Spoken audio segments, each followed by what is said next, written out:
Dear learners, a very warm welcome to all of you. In the first part of the chapter on how do organisms reproduce, we discussed the need for reproduction by organisms and discussed asexual reproduction in detail. In this session, we will discuss sexual reproduction in detail. In the previous session, we find out the different modes of reproduction by single organisms, that is known as asexual reproduction. In sexual reproduction, two individuals are required to produce offspring. Sexual reproduction is a natural way of reproduction and takes place in all multicellular organisms. In this, the male and the female gamete fuse together and give rise to a new cell, that is known as reproduction. In multicellular organisms, like monkeys alone cannot produce monkeys. A bull cannot produce a new calf, nor can hen alone produce a new chick. In such cases, both sexes, that is the male and the female, are needed to produce new generations with the utilization of a lot of efforts and energy. As compared to asexual reproduction, sexual reproduction is dependent on two organisms along with lot of efforts and energy. Then why the sexual mode of reproduction? As we have discussed in previous session, asexual reproduction involves the copying of DNA as well as the cellular apparatus and the cell divided into two. The DNA copying mechanism, as we have noted, cannot be absolutely accurate, and the resultant errors are a source of variations in populations of organisms. Every individual organism cannot be protected by variations, but in a population, variations are useful for ensuring the survival of the species. The species easily adapt the changes in habitat. It would therefore make sense if organisms came up with reproductive modes that allowed more and more variations to be generated, and sexual mode of reproduction provides faster variations, means more chance of survival. While DNA copying mechanisms are not absolutely accurate, they are precise enough to make the generations of variation a fairly slow process. If the DNA copying mechanism were to be less accurate, many of resultant DNA copies would not be able to work with the cellular apparatus and would die. So how can the process of making variants be speeded up? Each new variation is made in a DNA copy that already has variations accumulated from previous generations. Thus, two different individuals in a population would have quite different patterns of accumulated variations. Since all of these variations are in living individuals, it is assured that they do not have any real bad effects. Combining variations from two or more individuals would thus create a new combination of variants. Each combination would be novel since it would involve two different individuals. The sexual mode of reproduction incorporates such a process of combining DNA from two different individuals during reproduction. But this creates a major difficulty. If each new generation is to be combination of the DNA copies from two pre-existing individuals, then each new generation will end up having twice the amount of DNA that the previous generation had. This is likely to mess up the control of the cellular apparatus by the DNA. We have seen earlier that as organisms become more complex, the specialization of tissues increases. One solution that many multicellular organisms have found for the problem mentioned above is to have special lineages of cells in a specialized organ in which only half the number of chromosomes and half the amount of DNA as compared to the non-reproductive body cells. This is achieved by a process of cell division. This is called meiosis. Thus, when these germ cells from two individuals combine during sexual reproduction to form a new individual, it results in re-establishment of the number of chromosomes and the DNA content in the new generation. If the zygote is to grow and develop into an organism which has highly specialized tissues and organs, then it has to have sufficient stores of energy for doing this. In very simple organism, it is seen that two germ cells are not very different from one another or may even be similar. But as the body designs become more complex, the germ cells also specialize. One germ cell is large and contains the food stores, while the other is smaller and likely to be motile. Conventionally, the motile germ cell is called the male gamete and the germ cell containing the stored food is called the female gamete. We shall see in the next few sections how the need to create these two different types of gamete give rise to differences in the male and female reproductive organs, and in some cases differences in the bodies of male and female organisms. Now let's discuss the process for sexual reproduction, and first we will describe the sexual reproduction in flowering plants. The flowering plants, also known as angiosperms, have both the male and the female reproductive organs. The reproductive parts of angiosperms are located in the flower. Can you do a simple activity? Study the different parts of a flower in your garden and list them. The parts of flower are sepals, petals, stamens and carpels. Sepals are green structures and protect the inner parts when the flower is in bud stage. Petals are colorful and attract the insects for pollination. Stamens are male reproductive parts and produce pollen grains that contain male gametes. Each stamen has two parts. First is filament, that is stalk, and anther, that is the swollen top part which has a large amount of pollen grains which are yellowish in color. You must have seen this yellowish powder that often sticks to our hands if we touch the stamen of a flower. Pistil is present in the center of a flower and is the female reproductive part. It is made up of three parts. The swollen bottom part is the ovary, middle elongated part is the style, and the terminal part, which may be sticky, is the stigma. The ovary contains ovules and each ovule has an egg cell. Flowers in some plants are unisexual, means the flower contains either stamens or pistil. For example, the flowers in papaya, watermelon, etc., or they may be bisexual when the flower contains both stamens and pistil. For example, hibiscus, mustard, etc. The pollen needs to be transferred from the stamen to the stigma. The transfer of pollens may be done with the help of some external agents like wind, water, and even animals.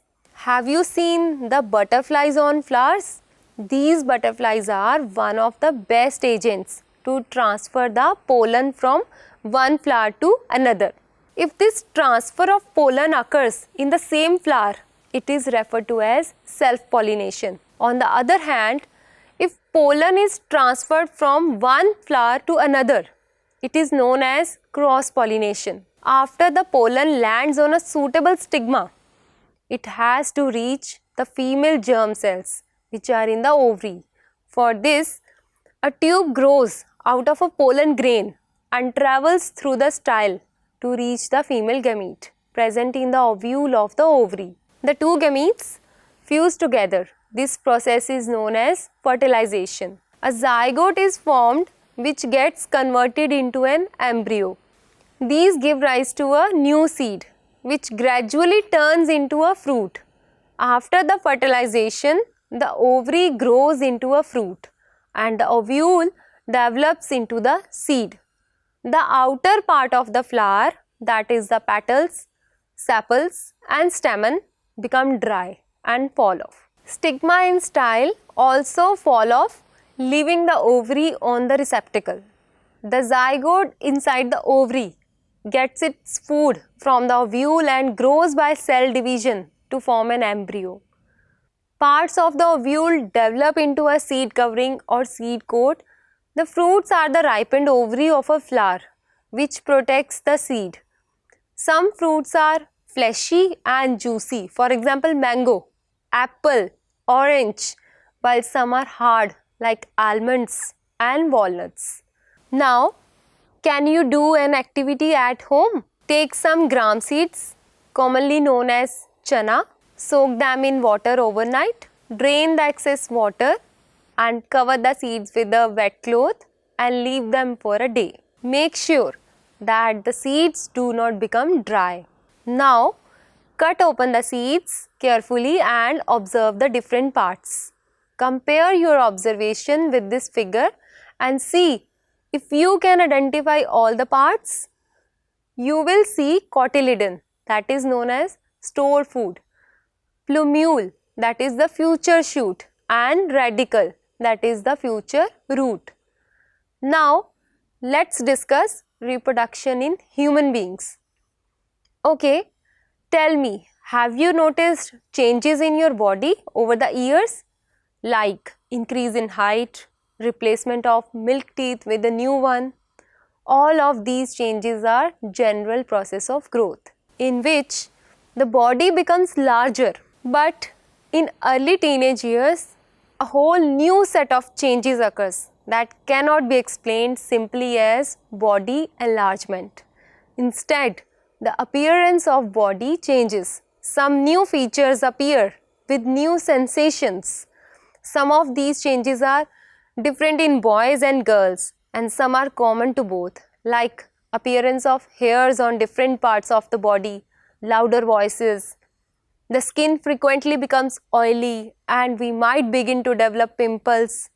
We begin to be conscious and aware of both our own bodies and those of others in new ways. All of these changes takes place slowly over a period of months and years. They do not happen all at the same time in one person, nor do they happen at an exact age.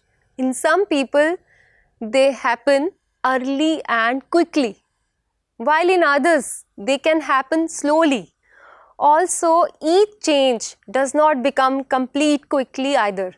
So, for example, thick hairs on the face in boys appear as a few scattered hairs first, and only slowly does the growth begin to become uniform. Even so, all these changes show differences between people. Just we have differently shaped noses, fingers, so also we have different patterns of hair growth. All of these changes are aspects of sexual maturation of the body. But why does the body show sexual maturation at this age? You know that we have talked about the need for specialized cell types in multicellular organisms like humans to carry specialized functions. The creation of germ cell to participate in sexual reproduction is another specialized function, and we have seen that plants develop special cell and tissue types to create them. Human beings also develop special tissues for this purpose. However, while the body of individual organism is growing to its adult size, the resources of the body are mainly directed at achieving its growth. While that is happening, the maturation of the reproductive tissue is not likely to be major priority. Thus, as the rate of general body growth begins to slow down, the reproductive tissues begin to mature. This period during adolescence is called puberty. So, puberty is the process of physical changes through which a child's body matures into an adult body that is capable of sexual reproduction. Now, let's discuss the male and female reproductive parts in humans. So, first we will describe the male reproductive system. The male reproductive system consists of portions which produce the germ cells and other portions that deliver the germ cells to the site of fertilization. The male reproductive system consists of testes, vas deferens, accessory glands and the penis.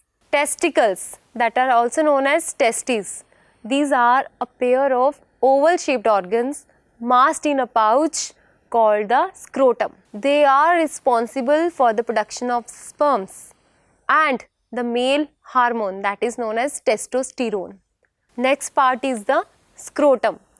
It is also a sac-like organ that hangs below the penis and behind it. It is the house of the testicles or testes and maintains temperature that is required for the production of sperm by them. Next organ is vas deferens. The sperms produced in testes are stored in a tube that is known as the epididymis. Here, the sperms get matured and pass to urethra through the muscular tube that is known as the vas deferens. Next organ is accessory glands. These include 3 glands that are known as seminal vesicles, prostate gland and Cowper's gland. The secretions from the 3 glands mixed to form a fluid that is known as semen. The semen nourishes the sperm, increases the volume and helps in lubrication. Next organ is penis. The penis is a cylindrical tube which serves as a reproductive organ and an excretory organ. It delivers sperm into the vagina during sexual intercourse. The sperms formed are delivered through the vas deferens, which unites with the tube coming from the urinary bladder.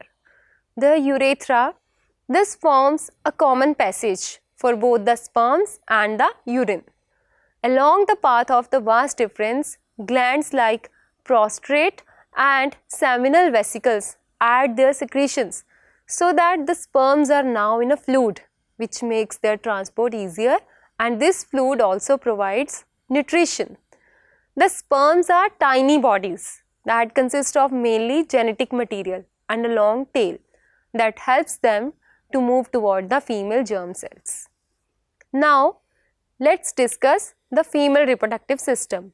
Female reproductive system consists of pair of ovaries, fallopian tubes, they are also known as oviducts, uterus and vagina.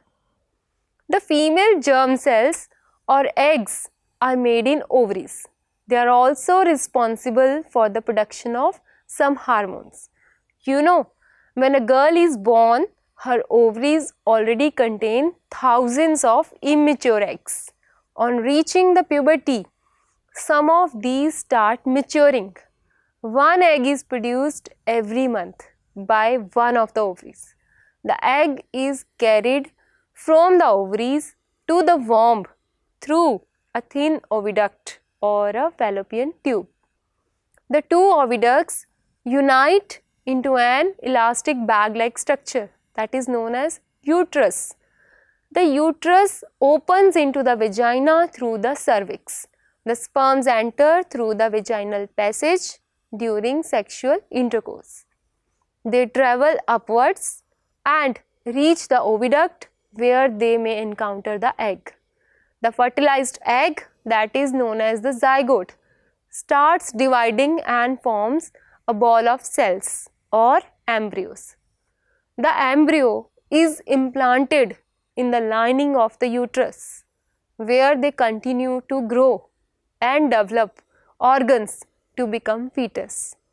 The embryo gets nutrition from the mother's blood with the help of a special tissue that is called placenta. This is a disc which is embedded in the uterine wall. It contains villi on the embryo side of the tissue.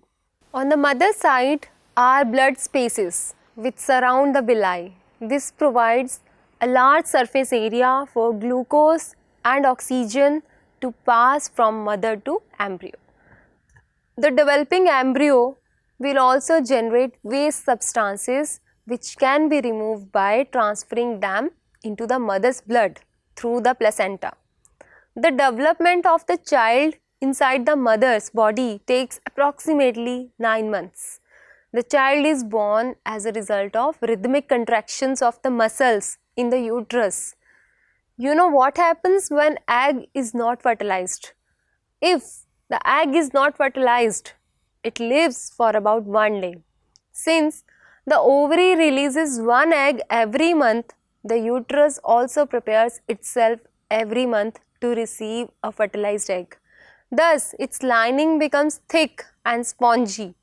This would be required for nourishing the embryo if fertilization had taken place. Now, however, this lining is not needed any longer, so the lining slowly breaks and comes out through the vagina as a blood and mucus. This cycle takes place roughly every month and is known as menstruation. It usually lasts for about 28 days. As we have seen, the process of sexual maturation is gradual and takes place while general body growth is still going on. Therefore, some degree of sexual maturation does not necessarily mean that the body or the mind is ready for sexual acts or for having and bringing up the children.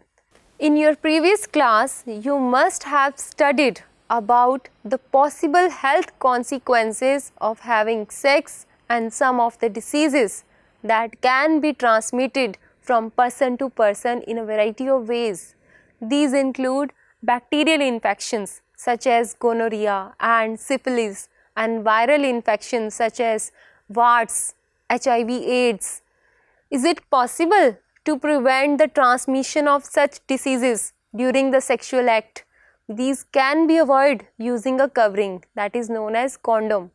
For the penis during the sex helps to prevent transmission of many of these infections to some extent. The sexual act always has the potential that led to pregnancy. The pregnancy will make major demands on the body and the mind of the woman, and if she is not ready for it, her health will be adversely affected. Therefore, many ways have been devised to avoid pregnancy. These contraceptive methods fall in a number of categories that you will study in detail in next classes. So, my dear learners, hope you will understand the process of sexual reproduction in plants and animals and use this knowledge to answer these following questions. First question is, how is the process of pollination different from fertilization? Next question is, what is the role of seminal vesicles and prostate gland? I hope you will be able to answer these questions. You can also discuss the same with your teachers. Thank you so much.